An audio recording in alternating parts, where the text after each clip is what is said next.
Hello, I am Janetta Shorter, the Tale of Tales That Heal, and I am so happy to welcome you to my 11th episode. In this episode, we are going to explore 6 different techniques or features that you can use to move your story forward, keep your reader engaged, and low key keep you engaged in the writing process as well. I am so excited to share these with you because these are some of my go-tos that I use and that I've seen myself use over the last 2 novels that I've written. So I can't wait to share these with you. Let's get all up in it.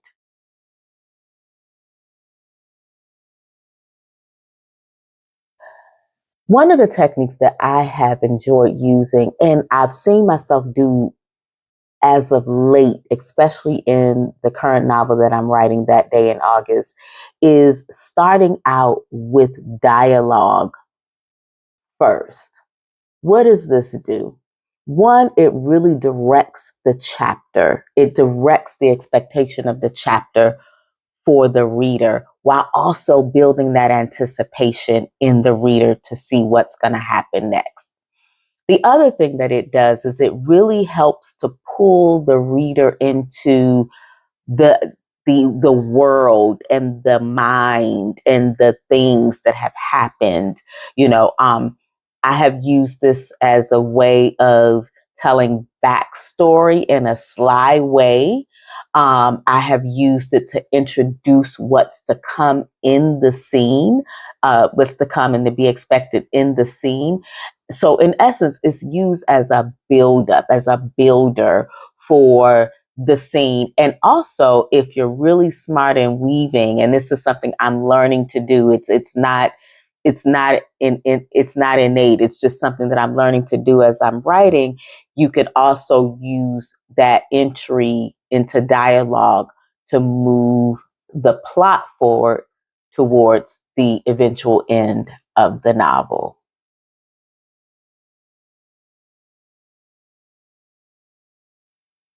Another technique that I have come to really enjoy, and I have to say this is new for me because I have had conflicts with this because I haven't always known how to use this technique. I have to big up Kennedy Ryan.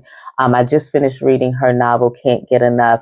And I have to big her up because she is masterful at using the thoughts of the character, like that sort of inner dialogue of the character in her narrative.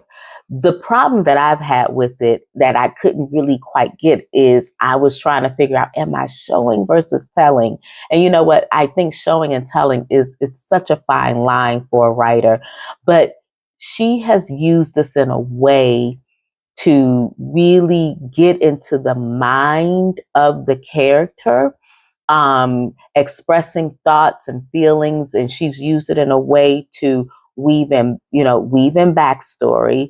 She's used it in a way to, you know, masterfully connecting like what they feel and kind of what they do bodily, with their face, with the way they may handle something that they're doing.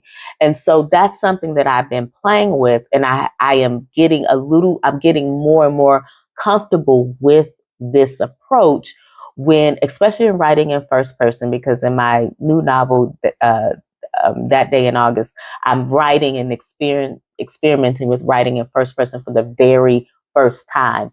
So it's really helpful in that stance. But allowing the reader to get into the mind and the energy and the spirit of the character by revealing their thoughts really helps the reader to care. And so when the character does do something, the reader can go, oh, okay, I know the reason why they're doing that. And it also is a way in helping the reader to connect, to make an emotional connection. I know in some of in a couple of the novels, or I've only written 2, but in 2 of the novels that I have written, I know in my last one, In the Next Lifetime, one of my beta readers was like, I understand where they're at, because I did allow a glimpse into what the character was feeling, marrying what they did and what they thought. And I one of my readers was like, I'm so mad at, I couldn't even believe that, and that's the sort of reaction you want. You want your readers to be able to make a connection to the characters where they feel what they're feeling. They may be pissed at the character, but they understand why they're doing it. So it really helps to evoke an emotional stance or an emotional positioning from your readers that keeps them coming back page after page, book after book.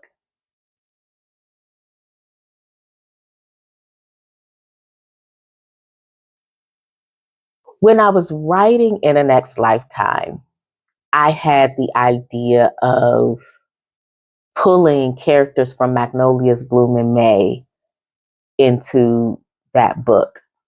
And I remember talking to a friend of mine who's a photographer and cinematographer, and I was telling him, I was like, I'm doing this thing, and he was like, oh, everyone loves a cameo appearance. And so I was like, oh, okay. So I have found that sort of element of pull, especially if you have readers um, that have read your older books, and when they come to the next book, they're like, "Oh my God, I remember Charlotte. Oh my God, I remember my Lucille. Oh my God, I remember." And so there's this connection that's made for the reader, but also what I found, like there's this whole talk about writing series, and writing series, pulls more money and pulls more investments from your readers, because they finish that one book, and they want to read what happens next, which I have to say, I have to admit that I'm not sure how I feel about that, because at this stance, when I write a book, I'm sort of done. The characters come, they say what they have to say, the message is relayed. I'm two fingers out. I'm peace. I'm out. but you know, but I found this to be a fun way to to maybe spin off into a series. I know In the Next Lifetime we'll have a sequel, but it opens up the possibility of that. So for the benefit for the reader is the recognition of this character, and also the exploration of the character. Like in That Day in August, I'm taking Ma Lucille, who's a character in Magnolia's Bloom in May, and I'm giving her a major role in That Day in August as a very active ancestor in the life of the main female character. But like, you know, it gives series ishness, but not really, right? But also for the reader, it gives that familiarity. For the writer, it gives the possibility of doing some other things. Possibly moving into a series, or you can just keep going on in that. And I know for me, in that, along that string or along that wave, I know for me, I am sort of thinking it's sexy to have cameo appearances in my novels that string them all together, not necessarily in a series, but in a way that says that all of the characters in all of the novels are connected.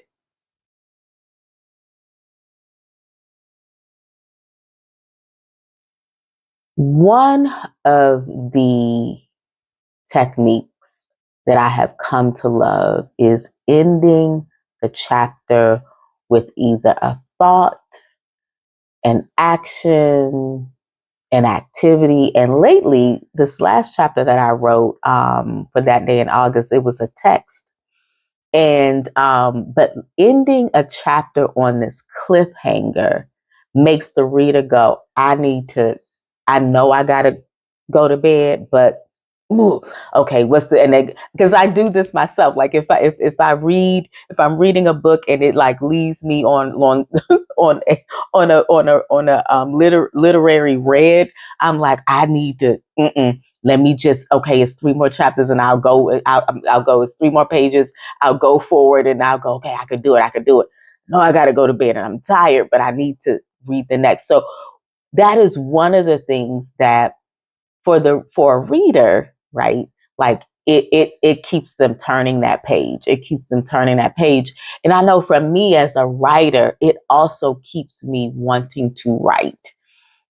Because in some ways, and I found that when I have ended a chapter on this sort of like exclamation point space, I have found that sometimes the chapter may spin off into a way I may have plotted it in a way that it was going to go this particular route, but it's something about ending in that way that and makes me anticipate writing the next chapter, but it also may indicate that something else is going to happen. And going along that journey of anticipation just keeps the writer more engaged, keeps you as the writer more engaged in the story, but it also keeps the reader excited. I think I said this in one of my other videos. I actually did. Y'all need to, what are y'all doing? No, I mean, go back, go back. But no emotion in the writer, no emotion in the reader. You can always check, right? If you go back and read a chapter and it makes you go, or it makes you go, shit, or it makes you go, wow, you know that it's hit an emotional space in you. So ending in those cliffhanger sort of, that energy, I'm telling you, it's tea. It's tea. It's tea. It's clocked. It's tea. Do it because it just really, really, really engages that reader and you moves you to want to keep writing. And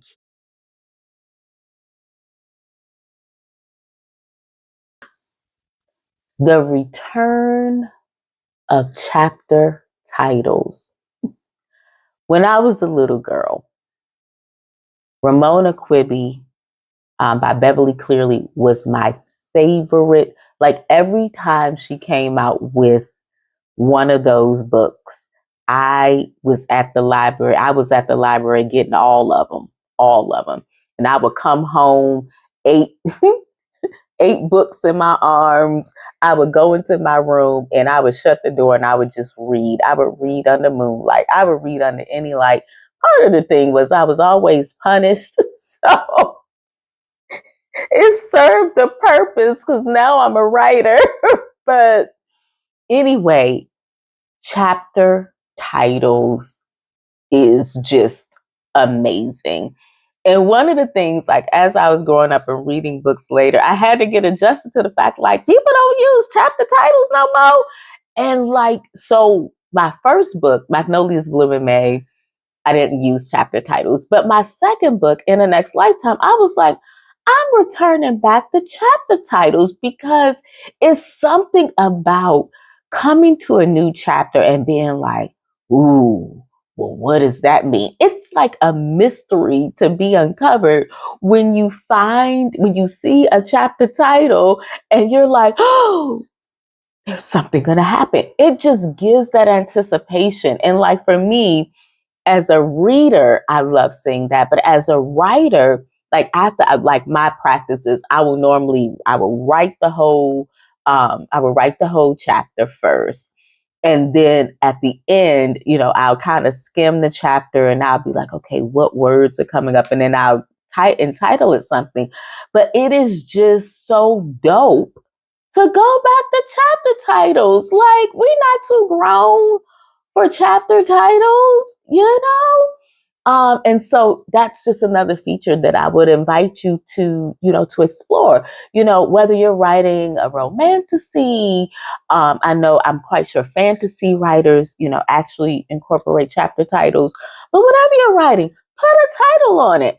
Put a title on it. Put a title on it. It just gives it such a whimsical, like, writing, or rather reading, is such a imaginary it's such an imaginary engagement. Give that to your writers. I mean, your readers. Give it to your readers. And also, as a writer, like, it just really further engages that imagination. You have poured it into, I will tell you, the cherry on top for me when I finish writing the chapter is actually giving it a title. So return back to chapter titles, y'all. It's not juvenile. The whole reading experience is about, and giving that to your readers, the whole reading experience is about engaging their imagination. So let's do the chapter titles. Let's go back.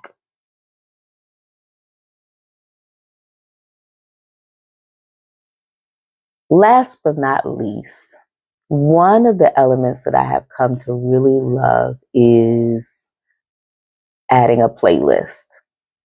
I know that when I first started writing Magnolia's Bloom in May, I used to write to music. I had a little playlist, and I didn't even know it was a playlist for the story in itself. Like, I started it to kind of give me inspiration while I was writing.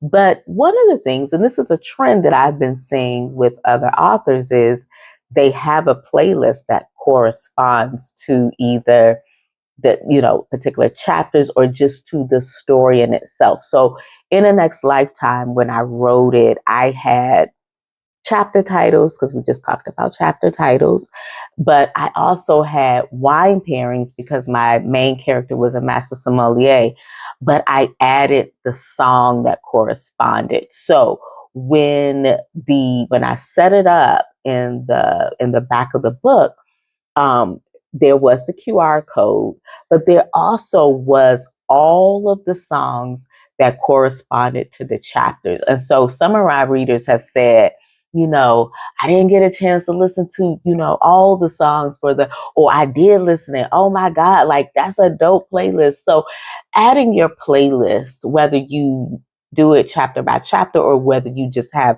one set playlist that sort of gives the mood and energy of the book, is such a great, you know, it's such a great sensory immersion, right, into your novel, into the world of your novel. So similarly to how we will, put together a mood board in Pinterest or in Canva, that music piece too sort of pulls the reader into your world as your world as the writer, and so consider that as as a possible featured element in your next book, whether this be your first or your second or your 10th.